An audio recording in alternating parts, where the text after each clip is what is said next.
So what tools do you need to start flint knapping?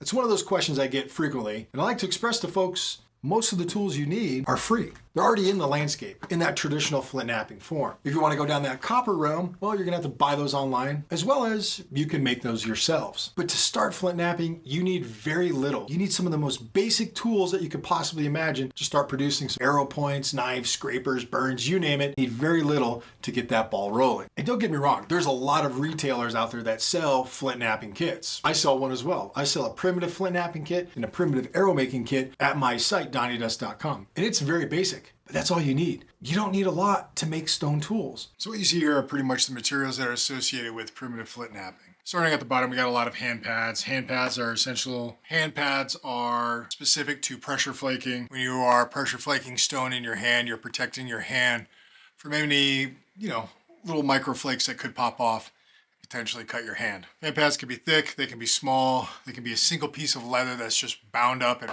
held in the hand. It's really up to you. Next we have leg pads. This is my thick bison hide leg pad. This is for when I'm doing a lot of heavy work, heavy stone, big hammerstones, and I need a little cushion on my legs. Most of my work happens with this old leather sleeve. That is what this is. It's just a sleeve of an old leather jacket I picked up at a Goodwill, and I use it as a leg pad. Here's some other safety as well for those that are going to be flint knapping in any sort of form. A pair of good leather gloves in the hand is a good thing, as well as a simple first aid kit with some band-aids, some stuff to treat wounds that are typically lacerations or small incisions, as well as some sort of eye protection. These are your pressure flakers. Pressure flakers come in a lot of different shapes and sizes. Where these come from, they come from Antlers. Every one of these tines can be a pressure flaker. More importantly, this main beam on my Antler is my billets, which is all these guys right up here. These do wear down.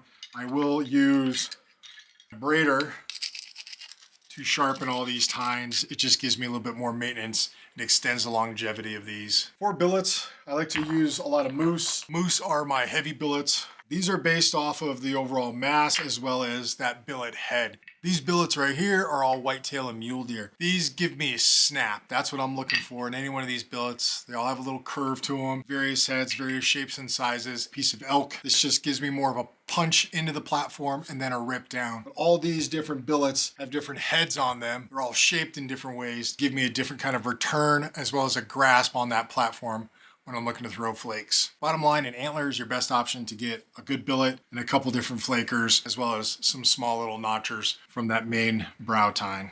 These are all punches. These are used indirectly, whether it's on some sort of blade core or I'm doing some notching. Don't do a lot of edge work or maintenance with punches on my edges. I stick to my billets.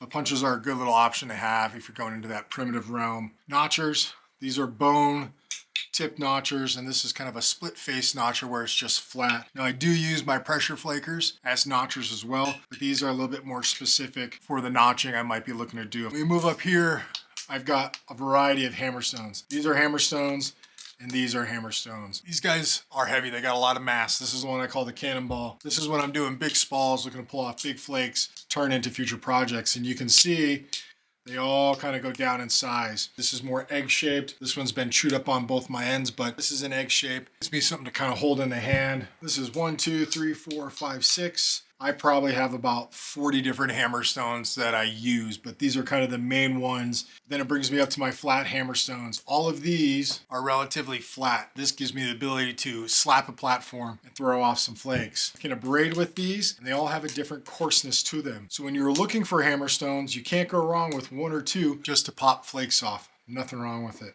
These are all my abraders. Different materials. You can hear that grittiness. These you can also reduce with and pull flakes off of, but you can sharpen your pressure flakers. You can resurface any of your billets, but you'll also be using these to abrade any sort of platforms if you're working on any material. But they all create that necessary abrasion to reinforce platforms, control the direction of your flakes, as well as maintain your tools. There is no right hammerstone to use. It's the one that feels good in your hand, one that you can control, and options. I like a lot of options when it comes to hammerstones. These are pretty standard stone materials at the top. Here we have some Keokuk. we have some Georgetown, we have some pedernales, we have some obsidian, we have some heat treated novaculite, and we have some alabates. But my favorite is pedernales. It's a hard chert. You get a lot of great material out of it, a lot of great tools. Something like this Acheulean hand axe over here came from this material. These are the flakes that will come from these different materials. So anybody that's purchased one of my primitive flint knapping kits, you'll get a consistency of these sort of flakes. Flakes that are ready to produce any number of arrow points, any number of simple tools. But these are the flakes you make those tools out of. Get some good choice flakes. Ones that I include in my flint knapping kits. They're all hand-picked, all hand-selected. Obviously over here you see a variety of tools, knives, hand axes, bifaces, drills, a whole bunch of arrow points, and various other sorts of tools. I will say this, if you were going down that knapping realm, these right here are later on. These small little arrow points, something just like a little laurel leaf like this, these are all great. These should all be your targets to start off from. This is very easy to produce from this. A simple flake, a simple projectile point, you've got some great tools taking place. So if you are learning the most basic aspects of flint knapping, what do you really need to start out? You need a hand pad, you need a pressure flaker, you need maybe 1 or 2 hammerstones that can serve as braiders as well as those hard hammer percussion strikes. And then you need 1 form of small billet.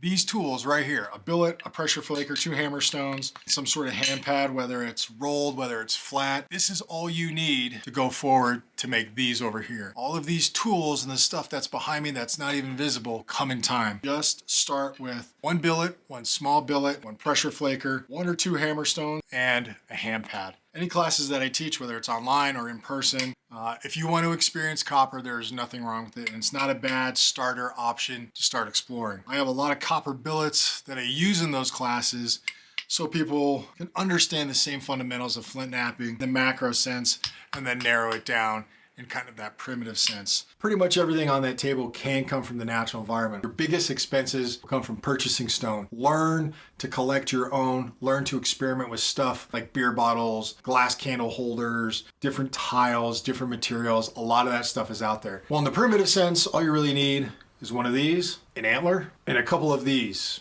a couple round rocks, and you'll be good to go. Go to any sort of crafting store and you can buy, I think for like probably 10 bucks, maybe 12 bucks, scrap leathers. Cut those to shape, stack a couple up, sew them together, glue them together, whatever that case may be, and you've got your hand pads. It's an old pair of camel pants. This is my leg pad. You don't need a lot of stuff. Where the real expenses come is when you're purchasing that stone. Copper, traditional tools, pick your poison. I just want you to nap. If you haven't checked out my podcast called Stonework, do so.